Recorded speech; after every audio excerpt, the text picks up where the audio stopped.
Hi everyone and welcome back to the video. Today I will show you how to create LinkedIn page on mobile. So first of all you have to open your LinkedIn on your mobile, but as you can see that there is no option to create a business page on your LinkedIn app. So what do we have to do? That we have to select another method. So first of all we have to open any browser, such as I am using Chrome browser. Then we have to open LinkedIn on the desktop site.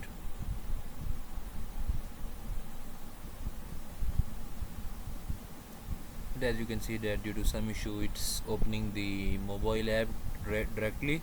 So for this what we have to do, that I will give you a overview of the process that you will have to do. Once you will open the desktop site on your mobile, you will see the three dots on the top. Then you will click on that and you will see a create a company page, and there you can easily create your company or business page. So that was the quick tutorial, and don't forget to like and subscribe to our channel.